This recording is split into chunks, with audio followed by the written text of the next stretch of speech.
Welcome back. I'm talking to Colin Sanders about his UFO experience. Now then, Colin, I'm just looking at the drawings that you provided in your report, and the lights, you were so close to these 4 red lights that you actually managed to see some detail within the lights. Can you just expand on that? Now, I've always called them lights, but I don't think they were lights, and they certainly weren't what I would call propulsion units. I don't know what. So you don't think these were engines or anything? No, I don't think they were engines at all. No. There were 4 lights in a row, and I concentrated on the 4th one, the one highest from the ground. Now, as I stared at the light, I could see there was like a crisscross effect on the light, on this red light.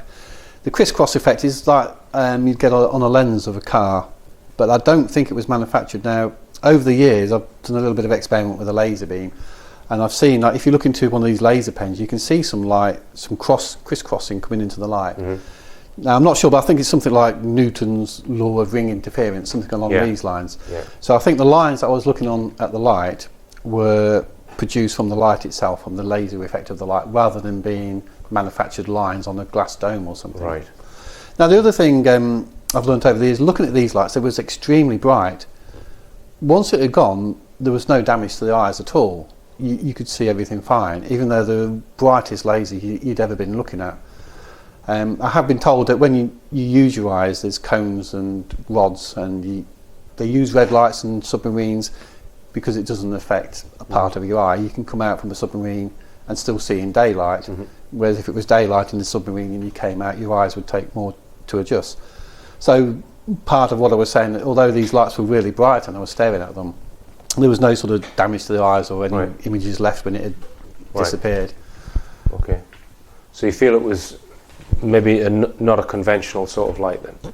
That's correct, yeah. I've never seen anything. I've always liked firework displays and things along these lines, and this was better than that. It was like just astounding, quite astounding. In many ways, this experience changed your life, and you became a UFO researcher.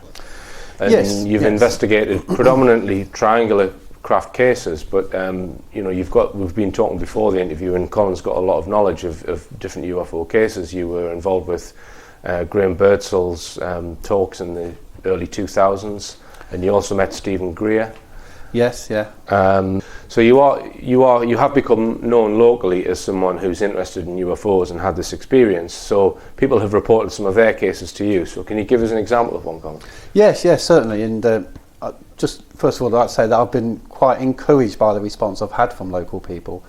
Nobody's really knocked me on this subject, and majority of people have had some experiences in their life, and they're quite open to telling me about it. Now, in the early days after the incident, I had a guy introduced to me, a local guy who lives here in Hinckley. Now, back in the 70s, this guy drove from Nuneaton to Hinckley on his motorcycle, a journey that would take about 10 minutes. Now, as this guy came into Hinckley and was approaching what is the British Gas headquarters, Transco in Hinckley, his motorbike lost power and it stopped in the middle of the road. And he stood there straddling his motorbike, and he looked up and he said that a triangle came over the gas board, over the Transco, and slowly over his head. Now, initially he said it was the size of a football pitch, and then he thought about it and said it was bigger than that. It was 1.5 times the size of a football pitch. Underneath the triangle, about a third of the way down, there was a glass dome, but he couldn't see any occupants in it. Now, this huge triangle came over Transco, and it came over him and headed towards Hinckley town centre. Now, I've tried to dig out from the newspapers reports, and I can't find that particular instance. But when the triangle had gone, his motorbike started again. He kicked it up, went home, and he'd lost 1.5 hours in time. He woke his parents up, he told them about it. He phoned his girlfriend back in Nuneaton to confirm the time that he'd left, and it took him 1.5 hours to go from there to home. And after all these years, 30 years on, he was telling me he still doesn't know what took place or what happened, but he definitely lost that 1.5 hours time. Now, he kept that quiet for 30 years. He only told his family, but once I came out with my own experience, then he came and told me what had happened to him. And there have been quite a few people over the years who have come to me with their own experiences, and it's quite phenomenal the amount of stuff that is good.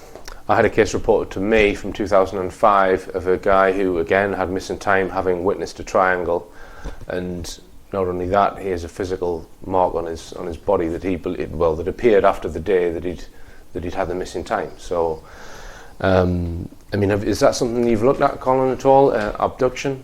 I've researched abduction, yes, and my feeling is it does take place. Right. I can't say that we was abducted on the night. It was certainly a strange experience, especially with the close viewing. But I do have a sympathy and an empathy with people who are abducted. It does take place, and they've got nobody that they can really report it to. You know, it's not something you go talking to down the pub to people and things like that. So I feel sorry for those people. They are genuinely being taken, yeah. Right. And I do know there is a big cover up on all of this. I know it's real. Mm-hmm. I've met so many people now who have got the same experiences and give you the same sort of details. You can collect it from all over the world. We know it's going on. I have a bit of an interest in cattle mutilation as well. That's a fascinating subject. Mm-hmm.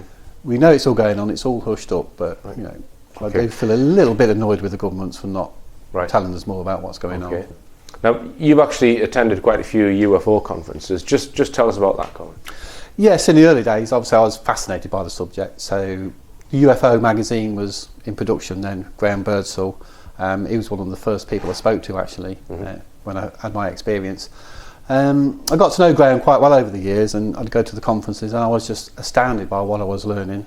I did bump into Stephen Greer at one of these conferences, and he said to me that he thought the triangle that we got, or the experience that we had, was a proper alien triangle rather than the back engineered one. Right. I do believe him when he says that we've manufactured our own triangles. So, but he did sort of confirm that he thought ours was a genuine one rather than a military version of the same. Right. And what was that due to the fact that it materialised just from static light, or from the information I told him, and also from the outer body experience, which I mentioned to him as well. Whether it's outer body or something else, I don't know yet, but I keep an open mind on that.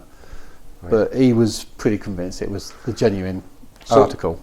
Do you have a feel for where these triangles are originating from? For example, some people think there are underground bases, some people think there are bases in our own solar system, undersea bases, that kind of thing. Do you have any feel, Colin? For? Yeah, I've thought about that quite a lot, even from day one, to be honest. I mean, this huge triangle that was going away from us, I mean, I was thinking, where does it go?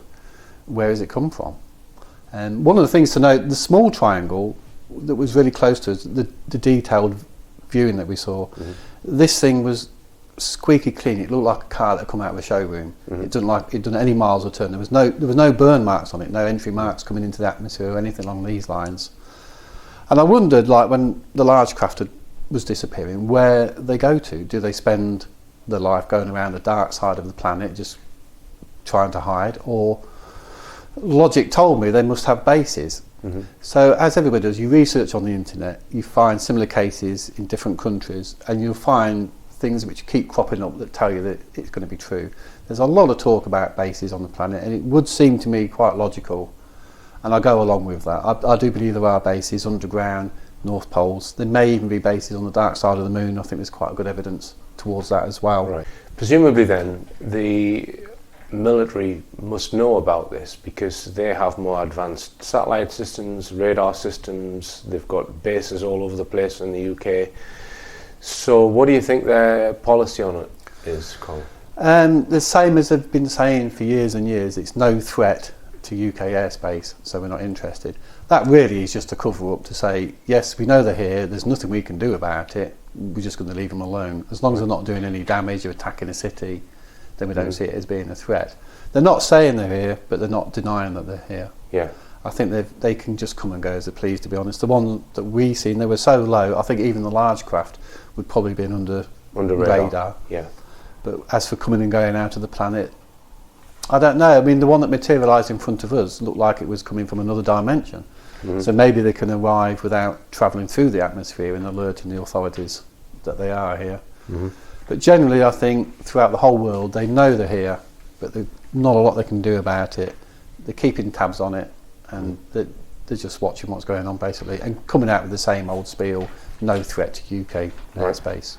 And you've done a few TV appearances in your time regarding your sighting. And how have you found that, and how do you find the general coverage of the subject?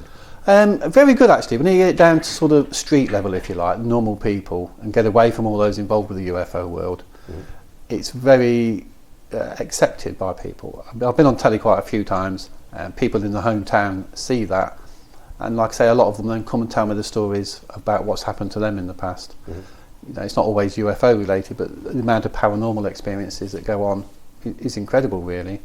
So as far as the general population is concerned, it's received really well. There's a lot of people out there who are believing in it, and who have had their own experiences.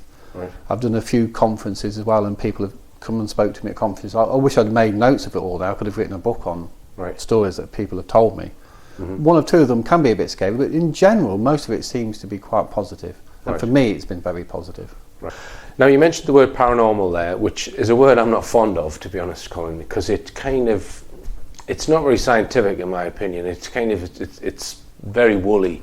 I would tend to just use the word undefined or unexplained or undiscovered even. Tell us about what you mean by that. Well, prior to my experience, I'd had no experiences of any sort in my whole life. After the experience with the UFO, for the first few weeks it was quite intense, and then it started to slow down over the next few years. But I was experiencing what I could only call paranormal experiences. Some of them were UFO related, others were not. They were like ghostly type entities, if you want to call them that. Not entities as such, but you know, I don't want to go into too much detail, but I did have a bit of an experience with an invisible creature at a riverbank, which was quite scary, I have to say. It leads me to believe that on the night something happened, particularly to me.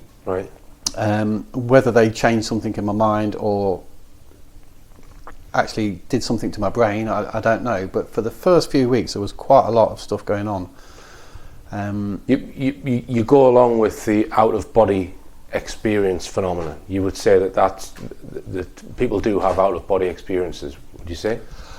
It's a strange subject, but it's like the UFO. You don't really believe in UFOs until you've had an experience. Now, once I've had the experience, researched on the internet, I see other people having similar experiences, and I can tell generally whether they're telling the truth or not. Now, the same sort of thing, I mean, I found that very difficult to cope with, being basically an aircraft engineer, spent quite a lot of time on aircraft, worked in North Sea as well, and I've travelled the world quite a bit. It really was quite a shock that night to see that UFO, and I have to say it probably took me a year to 18 months to calm down from that, because it just changed my thoughts on life and perception of what everything is about. Just tell me the three things that came into your head that you told me before, when you first saw it. We were sitting in the car in amazement, watching the lights, and then this craft materialised, and as soon as it started to float into the air to reveal that it was a solid object, there were three thoughts that came instantly to my mind. My first one was, my God, aliens do exist. The second one was abductions must take place. And the third one, this explains all the things in history that we don't understand from the past. It was like the whole of everything you don't understand in the world suddenly became clear. And that knowledge was quite phenomenal. And I have to say, I expected the next day the whole of the country to know about it. I couldn't believe it just happened to us on our own. Now, the same thing with the paranormal stuff. It took me a while to calm down from the UFO experience, but then I started having these other experiences. And my research also leads me to believe that the majority of people who have extremely close encounters go on to have other encounters of some description. They might become even healers, I don't know. Or psychic phenomena. Yeah, or instant writing. You know, I'm not going to knock any of these things. I would have done before the experience, but not since the experience. Because I do know there are things out there which are different to UFOs, but they somehow belong in the same world, because I've experienced these things. So somehow the UFO experience for me has brought along some other paranormal experiences. You're right, the word paranormal doesn't sound good, but I always say to people it's a science that we don't understand. Once we understand it, it'll all become a lot clearer. What's going on out there is technical, it is nuts and bolts, and it can be reproduced. We just don't understand it all at the moment. And do you carry a camera around with you, Colin, in case it ever happens again? Good question. Now, after the experience, some of these other experiences I was having, I thought, I've got to get these on film. So I bought myself a digital camera. Now, the first one was a light in the sky that was stationary. I'd been watching it for a while, then it started to move, and it went through 90 degrees, and this is at night, and I thought, right, I'm going to film this one. I've got the camera on my side. By the time I lifted the camera to my eye, it had gone. Now that was the first time during all of this experience that I thought I was losing it. I thought I was going insane, that what I saw was inside my mind, but then I realised it wasn't. It was a proper light. The first UFO experience occurred. The problem I see with all of this now, that since my own experience to now, computer graphics have got so much better. There's some fantastic hoaxes on there. Yeah. And even if you came up with the real McCoy, people would still be knocking it and saying it's computer graphics, it's not the real thing. It's going to be very difficult these days, I think, to get photographic evidence that people are going to believe. Absolutely. Yeah. So we need to have physical, tangible evidence. Like the old saying, we need them to land on the White House and come out and have a press conference. Take a sample of their DNA. Yeah.